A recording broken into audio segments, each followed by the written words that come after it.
Hello students, welcome to my YouTube channel. तो आज का हमारा वीडियो बहुत ही ज़्यादा इम्पॉर्टेंट होने वाला है। आज का वीडियो देखने के बाद आपका जो रे डायग्राम का कॉन्सेप्ट है वो एकदम ही क्लियर हो जाएगा। तो इसीलिए मेरे साथ साथ वीडियो को ध्यान से देखिएगा और बीच में स्किप तो बिल्कुल भी मत कीजिएगा, ठीक है। तो कल हम लोगों ने क्या पढ़ा, थोड़ा सा उस पर देख लेते हैं। कल हम लोगों ने पढ़ा लाइट के बारे में, लॉज ऑफ रिफ्लेक्शन के बारे में पढ़ा, ठीक है। और स्फेरिकल मिरर के बारे में पढ़ा और प्लेन मिरर से जो इमेज फॉर्म होता है उसका नेचर कैसा होता है वो पढ़ा। और स्फेरिकल मिरर के बारे में कुछ कुछ हम लोगों ने पॉइंट्स पढ़ा। तो आइए आज उसी को कंटिन्यू करते हुए हम लोग रे डायग्राम को पढ़ेंगे। देखिए, इसमें बहुत सारे स्टूडेंट्स को बहुत ज़्यादा प्रॉब्लम होती है, तो मैं पूरी कोशिश करूँगी कि मैं आपको एकदम अच्छे से समझा पाऊँ ताकि आपका जो कॉन्सेप्ट है एकदम स्ट्रॉन्ग हो और आपको कोई प्रॉब्लम ना हो। तो आइए स्टार्ट करते हैं। देखिए, क्वेश्चन नंबर 1 क्या है, define the following and draw diagram. ठीक है, आपको यहाँ पे क्या करना है कि डायग्राम भी ड्रॉ करना है और प्लस आपको डिफाइन भी करना है। तो पहला क्या है मेरा, focus of a concave mirror. देखिए, यहाँ पे हम लोग एक एक डायग्राम को एकदम अच्छे से समझेंगे। ओके, तो देखिए यहाँ पे आपके पास 5 क्वेश्चंस दिया हुआ है जिसमें आपको फोकस बताना है, फोकल लेंथ, ठीक है। और यहाँ पे हम लोग दोनों मिरर को लेकर के चलेंगे, कॉनकेव और कॉन्वेक्स दोनों साथ में। ओके, जैसे अगर हम लोग कॉनकेव मिरर का फोकस पढ़ रहे हैं तो कॉन्वेक्स का भी पढ़ेंगे। तो अब देखिए सेकंड क्वेश्चन क्या है कि how do we draw normal on spherical mirror. ठीक है, ये क्वेश्चन देखिए, जब भी आपको स्फेरिकल मिरर का सिर्फ बात करेगा ना तो कॉनकेव और कॉन्वेक्स दोनों को माइंड में रखना है जब तक मेंशन ना किया जाए। तो यहाँ पे स्फेरिकल मिरर बोल रहा है, उस पर नॉर्मल कैसे ड्रॉ करेंगे वो पूछ रहा है। तो इस केस में आपको कॉनकेव और कॉन्वेक्स दोनों को लेना है। तो देखिए, हम लोगों ने पहले ही कल के वीडियो में पढ़ा था कि स्फेरिकल मिरर का जब हम लोग को नॉर्मल ड्रॉ करना रहता है तो क्या करते हैं, जो इंसिडेंट रहता है, इंसिडेंट रे का जो पॉइंट रहता है उसको हम लोग सेंटर ऑफ कर्वेचर के साथ ज्वाइन करते हैं। तो यहाँ पे क्या है, for drawing a normal on spherical mirror we join the point of incidence with centre of curvature. यहाँ पे आप देख सकते हैं कि आपका ये क्या है, इंसिडेंट रे है। तो यहाँ पे क्या बनेगा, ये आपका पॉइंट ऑफ इंसिडेंस बनेगा। तो पॉइंट ऑफ इंसिडेंस से ही हम लोग एक नॉर्मल लाइन ड्रॉ करते हैं जो कि मेरा सेंटर ऑफ कर्वेचर से पास करता है। ओके, तो वही मेरा हो जाता है नॉर्मल। तो ये कॉनकेव मिरर का केस है और ये रहा आपका कॉन्वेक्स मिरर का। तो ये क्वेश्चन आपको अच्छे से समझ में आ गया। चलिए आगे देखते हैं। अब देखिए यहाँ पे क्या है, मेरा पहला क्वेश्चन क्या था, focus of a concave mirror. Concave mirror का फोकस को कैसे ड्रॉ करेंगे हम लोग रे डायग्राम के हेल्प से। तो पहली बात समझ लेते हैं कि फोकस क्या है। कल हम लोगों ने पढ़ा था कि फोकस क्या है, it is a point on principal axis. Okay, principal axis का ऐसा पॉइंट जहाँ पे प्रिंसिपल एक्सिस के पैरेलल जाने वाली रेज जब कन्वर्ज करके उस किसी एक पॉइंट पे मीट करती है तो उसी को हम लोग बोलते हैं फोकस, कॉनकेव के भी केस में और कॉन्वेक्स के भी केस में। तो यहाँ पे देख सकते हैं आप, ये क्या है आपका कॉनकेव मिरर है। कॉनकेव क्या होता है, उल्टा सी। ओके, ये कॉनकेव मिरर है और ये आपका क्या है, प्रिंसिपल एक्सिस है, ये पोल है आपका। तो देखिए प्रिंसिपल एक्सिस के पैरेलल ये बीम ऑफ लाइट रेज जा रही हैं। तो यहाँ पे ये, उसके बाद अगर देखिए इसके बाद अगर यहाँ पे ये फॉल हिट करने के बाद क्या कर रहा है, यहाँ पे ये रिफ्लेक्ट कर रही हैं। तो ये सारी रेज जो है वो डिफरेंट डिफरेंट डायरेक्शन से आ करके यहाँ पे क्या हो रही है, यहाँ पे मीट कर रही हैं किसी एक पॉइंट पे। तो यही मेरा बनेगा फोकस, या फिर आप इसको प्रिंसिपल फोकस भी बोल सकते हैं। ओके, अब यहाँ पे देखिए ये तो था कॉनकेव का केस। ये कॉन्वेक्स में क्या है कि when rays parallel to principal axis get reflected they diverge away from each other. क्या होती है, रेज यहाँ पे रिफ्लेक्ट करने के बाद डाइवर्ज हो जाती हैं। ओके, डिफरेंट डिफरेंट डायरेक्शन में स्कैटर हो जाती है। उसके बाद अगर उसी रिफ्लेक्टेड रेज को जब हम लोग बैकवर्ड डायरेक्शन में प्रोड्यूस करते हैं तो वो बिहाइंड द मिरर किसी एक पॉइंट पे मीट होती हैं और वही पॉइंट जो है वो मेरा फोकस बनता है। तो उसी को हम लोग बोलते हैं focus of a convex mirror. तो कॉन्वेक्स मिरर के केस में जो मेरा फोकस बनता है वो बिहाइंड द मिरर बनता है, ठीक है, मिरर के पीछे। और कॉनकेव के केस में क्या रहता है, जिस साइड ऑब्जेक्ट रहती है उसी साइड मेरा जो ये इमेज बनता है। इमेज तो फोकस पे ही बनता है। तो ये चीज़ आपको याद रखना है कि कॉनकेव के केस में जिस साइड ऑब्जेक्ट है उसी साइड आपका फोकस रहेगा और कॉन्वेक्स के केस में बिहाइंड द मिरर होगा। ओके, तो आई होप आपको यहाँ तक क्लियर होगा। अब देखिए यहाँ पे क्या है, focal length. It is a distance between the pole and the focus. Pole और फोकस के बीच का डिस्टेंस है। तो देखिए आपका ये पोल है और ये फोकस है, तो इसके बीच का डिस्टेंस आपका फोकल लेंथ हो गया। तो ये रहा कॉन्वेक्स और ये रहा आपका कॉनकेव मिरर के केस में। ठीक है, यहाँ पे क्या है, कॉन्वेक्स के केस में क्या है, बिहाइंड द मिरर, और यहाँ पे ये in front of the mirror. Okay, radius of curvature, it is the distance between the pole of the mirror and the centre of the curvature. तो यहाँ पे क्या है आपका रेडियस, क्या है आपका distance between the pole of the mirror and the centre of curvature. Pole है और ये सेंटर ऑफ कर्वेचर के बीच का जो डिस्टेंस है ये आपका रेडियस ऑफ कर्वेचर है। तो कॉन्वेक्स हो गया और ये आपका कॉनकेव हो गया। तो हम लोग दोनों केस में क्या है कि दोनों मिरर को साथ में लेके चलेंगे। यहाँ पे देखिए क्या है आपका relation between radius of curvature and the focal length. देखिए फ्रेंड्स, ये आपको याद रखना है क्योंकि ये बहुत ही ज़्यादा इंपॉर्टेंट फार्मूला है और ये आपका आगे क्वेश्चन सॉल्व करने में हेल्प करेगा। तो ये देखिए, जो हमारा फोकल लेंथ होता है ना, ये रेडियस ऑफ कर्वेचर का हाफ होता है। मतलब आप बोल सकते हैं कि रेडियस ऑफ कर्वेचर जो है वो फोकल लेंथ का ट्वाइस है। ठीक है, अब यहाँ पे देखिए डायग्राम में देखिए आपका ये क्या है, आपका कॉनकेव मिरर है ये आपका। ठीक है, ये पोल है आपका, और यहाँ पे आप देख सकते हैं ये सेंटर ऑफ कर्वेचर है, ये फोकस है। तो इसके बीच का डिस्टेंस को क्या बोलते हैं, फोकस और पोल के बीच का डिस्टेंस हो गया आपका क्या, फोकल लेंथ। और सेंटर ऑफ कर्वेचर और पोल के बीच का डिस्टेंस आपका क्या हो गया, रेडियस ऑफ कर्वेचर। तो ये जो फोकस जो ये पॉइंट है ना, ये इन दोनों को इक्वल पार्ट्स में डिवाइड कर देता है। ओके, तो जैसे मान लीजिए अगर ये इसका जो लेंथ है ये आपका 2 मीटर है, तो इसका भी लेंथ आपका 2 मीटर होगा। क्यों, क्योंकि ये आपको क्या कर रहा है, इक्वली डिवाइड कर रहा है। तो हम बोल सकते हैं कि अगर मान लीजिए हमको ये पूरे का डिस्टेंस चाहिए और आपको अगर ये दिया हुआ है सिर्फ, तो आप आराम से ये निकाल सकते हैं उसका ट्वाइस करके। ओके, तो आई होप आपको ये समझ में आ गया होगा। ये देखिए कॉनकेव मिरर क्या है, incident ray is parallel to the principal axis. यहाँ पे देखिए आपका ये क्या है, इंसिडेंट रे है, किसके पैरेलल है, प्रिंसिपल एक्सिस के पैरेलल है। और यहाँ पे देखिए सेकंड पॉइंट क्या है, यहाँ पे incident ray is travelling towards the pole. यहाँ पे इंसिडेंट रे किसकी तरफ ट्रैवल कर रही है, पोल के टुवर्ड्स में। तो आपको एक एक पॉइंट को ध्यान देना है यहाँ पे। अब देखिए क्या है, पाथ ऑफ रिफ्लेक्टेड रे। अब यहाँ पे हम लोग पढ़ेंगे कि रिफ्लेक्टेड रे का जो पाथ होगा वो क्या होगा, रिफ्लेक्ट होने के बाद वो किस डायरेक्शन में जाएंगे।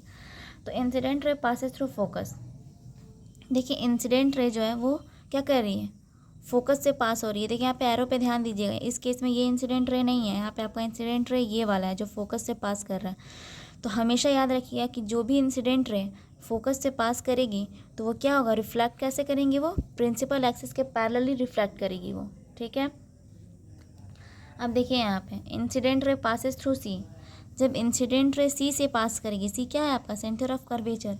तो इस केस में आपको याद रखना है कि जब इंसिडेंट रे सी से पास करेगी तो वो उसी डायरेक्शन में वापस बैक आएगी। देखिए यहाँ पे एरो देखिए, है ना, उसी डायरेक्शन में आपका यहाँ पे वो बैक आएगी। तो हमेशा याद रखना है कि जब भी इंसिडेंट रे, आपने यहाँ पे क्या पढ़ा, एक तो पहली बात कि जब फोकस से पास करेगा तो क्या होगा, वो रिफ्लेक्ट करने के बाद प्रिंसिपल एक्सिस के पैरेलल जाएगा, और जब सेंटर ऑफ कर्वेचर से पास करेगा तो वो वापस उसी डायरेक्शन में रिफ्लेक्ट होगा। इंपॉर्टेंट पॉइंट्स क्या है, सच अ रे इज़ नॉर्मली इंसिडेंट रे। इस तरह का रे क्या होता है, नॉर्मली इंसिडेंट रे होता है। Angle of incidence of such रे इज़ 0। इस डायग्राम की बात की जा रही है, यहाँ पे इंसिडेंट रे क्या होगा, यहाँ पे 0 होगा। क्यों, क्योंकि यहाँ पे कोई एंगल ही नहीं बन रहा है, वो वापस से उसी पाथ पे रिटर्न बैक हो रही है। It return back along the same path after reflection. ठीक है, अब देखिए यहाँ पे path of reflected raise convex mirror. यहाँ पे आप कॉन्वेक्स मिरर का पढ़ेंगे हम लोग। पहला क्या है, incident ray is parallel to the principal axis. यहाँ पे देखिए इंसिडेंट रे क्या है, प्रिंसिपल एक्सिस के पैरेलल है। तो रिफ्लेक्टेड रे का पाथ कैसा होगा, रिफ्लेक्टेड रे move to outwards. Reflected ray यहाँ पे क्या करेगी, इंसिडेंट रे यहाँ पे हिट करने के बाद वो आउटवर्ड डायरेक्शन की तरफ मूव कर जाएगी। ठीक है, जब इसके पाथ को बैकवर्ड डायरेक्शन में प्रोड्यूस किया जाएगा तो वो कहाँ पे आके मीट करेगी, फोकस पे मीट करेगी। तो आपको याद रखना है। ठीक है, यहाँ पे डायग्राम देखिए, कॉनकेव में भी वही केस था कि प्रिंसिपल एक्सिस के पैरेलल जाने वाली रेज लाइट जो है वो फोकस पे आके मीट करती थी, और इसमें भी वही है, बस जो डायग्राम है वो अलग है। यहाँ पे बिहाइंड द मिरर है और वहाँ पे फ्रंट ऑफ द मिरर था। यहाँ पे क्या है, incident ray travel towards the focus. यहाँ पे क्या इंसिडेंट रे कैसे ट्रैवल कर रही है, ये नहीं है यहाँ पे, इस केस में ये इंसिडेंट रे है। ध्यान देना है आपको एरो को। ठीक है, और एग्ज़ाम में एरो भी ध्यान से बनाना है, क्योंकि यही आपका जब वो एरो ही आपका डिफाइन करेगा कि वो इंसिडेंट रे है या रिफ्लेक्टेड रे है। तो यहाँ पे देखिए फोकस की तरफ है इंसिडेंट रे, तो यहाँ पे क्या होगा, reflected ray becomes parallel to the principal axis. Focus की तरफ आने वाली जितनी भी रेज होंगी, इंसिडेंट रेज होंगी, वो रिफ्लेक्ट करने के बाद प्रिंसिपल एक्सिस के पैरेलली ट्रैवल करेंगी। ठीक है, यहाँ देखिए क्या है, incident ray travel towards the centre of curvature. Same case है, सेंटर ऑफ कर्वेचर की तरफ जाने वाली जितनी भी लाइट रेज होंगी, जितनी भी इंसिडेंट रेज होंगी, वो वापस उसी डायरेक्शन में जाएंगे। ये क्या होगा, it is a normally incident ray. Normally incident ray होगा, यहाँ पे भी एंगल ऑफ इंसिडेंस जीरो होगा। अगर आपसे पूछ दे एग्जाम में कि किस केस में एंगल ऑफ इंसिडेंस जीरो होता है, तो आपको वहाँ पे बताना होगा कि when incident raise travel towards the centre of curvature, in this case angle of incidence is zero because reflected rays follow the same path back as incident ray। यहाँ पे देखिए incident ray travel towards the pole, pole की तरफ incident ray जब travel करेगी तो क्या होगा, यहाँ पे आपका एंगल ऑफ इंसिडेंस और एंगल ऑफ रिफ्लेक्शन जो वो इक्वल होगा। ठीक है, ये डायग्राम देख लीजिए। अगर आपको कहीं भी दिक्कत हो रही होगी तो आप लोग कमेंट करके पूछ सकते हैं, और अगर वीडियो पसंद आ रही होगी तो आप लोग सब्सक्राइब कर दीजिएगा। Formation of image concave mirror, यहाँ पे देखिए कॉनकेव मिरर का। अब थोड़ा सा यहाँ पे हम लोग क्या पढ़ेंगे, ऑब्जेक्ट को लेकर के चलेंगे हम लोग कि ऑब्जेक्ट का प्लेस कहाँ रहेगा तो इमेज कहाँ फॉर्म होगा। तो आइए इसको स्टार्ट करते हैं हम लोग। यहाँ पे देखिए डायग्राम को अच्छे से देखिए। यहाँ पे पहली बात आपको क्या दिख रहा है, यहाँ पे कॉनकेव मिरर दिख रहा है, पोल दिख रहा है, फोकस दिख रहा है, सेंटर ऑफ कर्वेचर दिख रहा है। ठीक है, इतनी सारी चीज़ें देख रही हैं। अब यहाँ पे क्या है, ये ए बी क्या है, आपका ऑब्जेक्ट है। ठीक है, ऑब्जेक्ट को कहाँ पे प्लेस किया गया है, ऑब्जेक्ट यहाँ पे देखिए क्या है, यहाँ पे centre of curvature, beyond centre of curvature. ठीक है, ऑब्जेक्ट का पोजीशन कहाँ है, बियॉन्ड सेंटर ऑफ कर्वेचर। तो आपको ऑब्जेक्ट को पोजीशन को याद रखना है, क्योंकि इसी के रेस्पेक्ट में हम लोग इमेज का पोजीशन, नेचर और साइज को पढ़ेंगे। तो देखिए जब आपका ऑब्जेक्ट जो वो बियॉन्ड सेंटर ऑफ कर्वेचर होगा तो इमेज का फॉर्मेशन जो होगा वो कैसा होगा, उसका नेचर कैसा होगा, नेचर कैसा होगा, रियल एंड इन्वर्टेड होगा। ठीक है, साइज क्या होगा, डिमिनिश्ड होगा। और पोजीशन क्या है, position of image is between C and F. देखिए आपको याद रखना है यहाँ पे क्या, कि जब बियॉन्ड सी रहेगा तो इमेज का फॉर्मेशन कहाँ होगा, सी और एफ के बीच में होगा। और देखिए एरो का यहाँ पे याद रखना है, एरो यहाँ पे कैसा है, सीधा है। यहाँ पे एरो कैसा है, यहाँ पे आपका एरो सीधा है। और यहाँ पे देखिए, यहाँ पे एरो जो आपका वो इन्वर्टेड है। आई होप आपको दिख रहा होगा। और कैसा है, यहाँ पे देखिए ऑब्जेक्ट का साइज़ बड़ा है और यहाँ पे इमेज का साइज़ कैसा दिख रहा है आपको, छोटा। ठीक है, तो ये देखिए आप लोग इसको भी अगर अच्छे से देखेंगे ना तो आप इसको भी देख करके बता सकते हैं नेचर, साइज और पोजीशन। ठीक है, क्योंकि अगर आपका रे डायग्राम सही होगा तभी आप इन सब चीज़ों को सही से लिख पाएंगे। तो यहाँ पे देखिए, यहाँ पे क्या है, सी और एफ के बीच में रहेगा, डिमिनिश्ड रहेगा, और रियल और इन्वर्टेड रहेगा, उल्टा रहेगा। मेरा फर्स्ट क्लियर हो गया आपको। अब देखिए यहाँ पे object at centre of curvature, यहाँ पे क्या था, बियॉन्ड था सी, फिर कहाँ जाएगा, सी पे जाएगा ऑब्जेक्ट, फिर सी और एफ के बीच में जाएगा, और फिर आपका एफ पे जाएगा। ओके, और फिर यहाँ पे जाएगा। तो कितने पोजीशन हो गए टोटल, 1 2 3 4 और 5, यानी हम लोग टोटल 5 पोजीशन पे ऑब्जेक्ट को प्लेस्ड करके कैप्ट करके देखने वाले हैं कि उसका इमेज कैसा बनेगा। ठीक है, तो मेरा पहला हो गया। अब दूसरा क्या है, सेंटर ऑफ कर्वेचर पे रहेगा। तो इस केस में देखें यहाँ पे कहाँ इमेज का फॉर्मेशन हो रहा है, देख रहे हैं यहाँ पे, ये तो है आपका ऑब्जेक्ट। इमेज कहाँ दिख रहा है आपको, सी पे दिख रहा है, और कैसा दिख रहा है, बिल्कुल सेम साइज का दिख रहा है। ओके, तो जब सेंटर ऑफ कर्वेचर पे रहेगा तो कैसा होगा, रियल और इन्वर्टेड ही रहेगा, लेकिन इमेज हमेशा आपका रियल और इन्वर्टेड ही फॉर्म होगा। ठीक है, यहाँ पे देखिए फिर यहाँ पे कैसा रहेगा, रियल और इन्वर्टेड रहेगा, और यहाँ पे साइज कैसा रहेगा, तो जैसा ऑब्जेक्ट का साइज है वैसे ही इमेज का भी साइज रहेगा। और पोजीशन कहाँ पे रहेगा, सी पे रहेगा। तो ये भी समझ में आ गया। अब यहाँ पे अब क्या है, यहाँ पे ऑब्जेक्ट बियॉन्ड सी, अब ऑब्जेक्ट कहाँ पे रखेंगे हम लोग, यहाँ पे सी के बियॉन्ड में रखेंगे। यहाँ पे क्या है आपका, देखिए यही चीज़ें सेम है यहाँ पे, तो इसलिए हम इसको नहीं समझा रहे, यहाँ पे छोड़ देते हैं इसको। ये 3 नंबर देखिए यहाँ पे क्या है, object is between C and F. तो हम लोगों ने कहाँ पे पढ़ा, बियॉन्ड सी पढ़ा, फिर एट सी पढ़ा, और यहाँ पे सी एंड एफ के बीच पढ़ेंगे। अब यहाँ पे क्या है आपका, देखिए इमेज को ध्यान से देखिए। यहाँ पे जब यहाँ पे ऑब्जेक्ट आपका सी और एफ के बीच में आएगा तो इमेज कहाँ फॉर्म हो रहा है, बियॉन्ड द सी। और इमेज का साइज़ देखिए कैसा दिख रहा है, मैग्नीफाइड, ऑब्जेक्ट से बड़ा है। बट यहाँ पे इसका नेचर कैसा है, रियल और इन्वर्टेड ही है। तो आपको याद रखना है कि अभी तक जितना भी हम लोगों ने पढ़ा 3 पोजीशन पे, सब में इमेज का जो साइज़ रहता था, नेचर रहता था, वो रियल और इन्वर्टेड ही था अब तक। अब यहाँ पे पढ़नी है हम लोग, अब इमेज कहाँ जाएगा आपका, ऑब्जेक्ट का पोजीशन कहाँ होगा, फोकस पे होगा। ओके, तो यहाँ पे देखें इमेज कहीं पे फॉर्म हो रहा है क्या, नहीं। इससे देखने से क्या पता चल रहा है कि ये लाइट रेज कहाँ तक जा रही है, इन्फिनिटी तक जा रही है। दैट मीन्स पोजीशन जो होगा इमेज का वो कहाँ होगा, इन्फिनिटी पे होगा।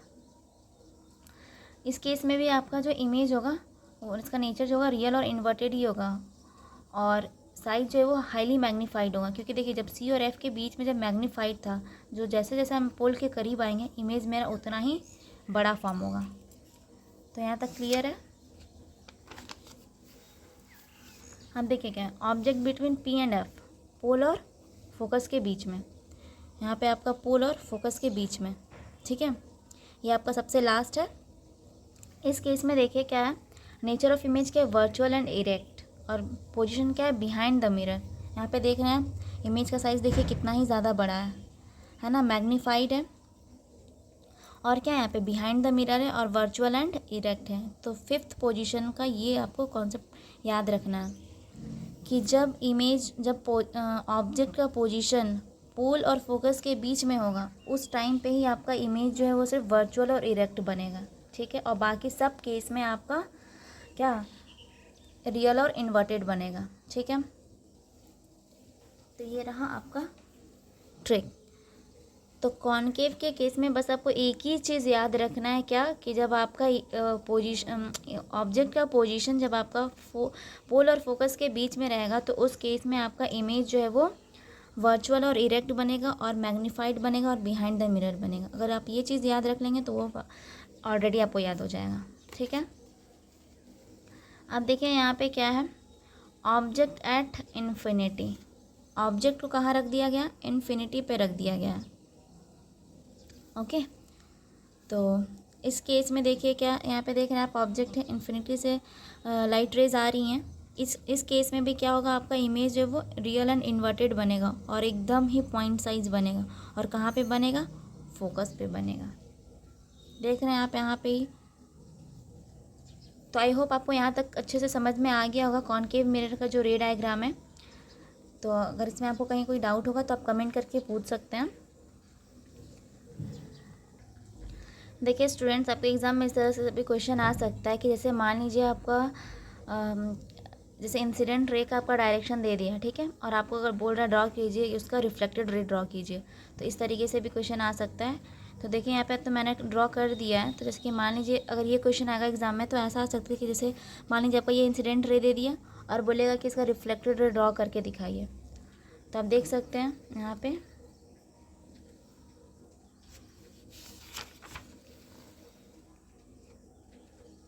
ऐसे ऐसा कर ड्रॉ रे diagram and show image formation.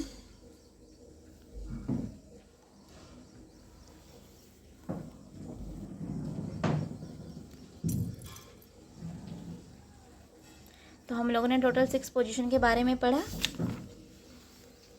Concave mirror के केस में।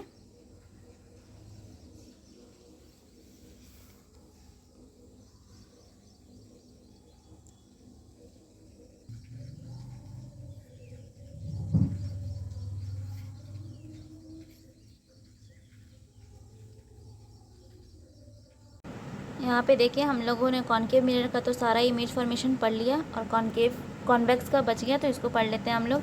यहाँ पे देखिए कॉन्वेक्स के केस में क्या होता है ना कि इसमें हम लोग 2 पोजीशन पे ऑब्जेक्ट को कंसिडर करते हैं, ठीक है। पहला आपका कि इन्फिनिटी पे, और दूसरा आपका कि इन्फिनिटी और पोल के बीच में कहीं पे भी आप प्लेस्ड कर दीजिए, ठीक है।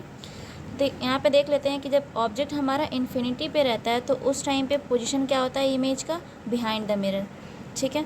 एक बात आपको इसमें याद रखना है क्या, कि देखिए इसमें जो इमेज फॉर्म होता है ना, वो हमेशा बिहाइंड द मिरर होता है, और वर्चुअल और इरेक्ट होता है, एकदम सीधा होता है, ठीक है, और वर्चुअल होता है आपका। और क्या होता है कि हाईली डिमिनिश्ड होता है, पॉइंट साइज रहता है, या तो पॉइंट साइज रहेगा एकदम।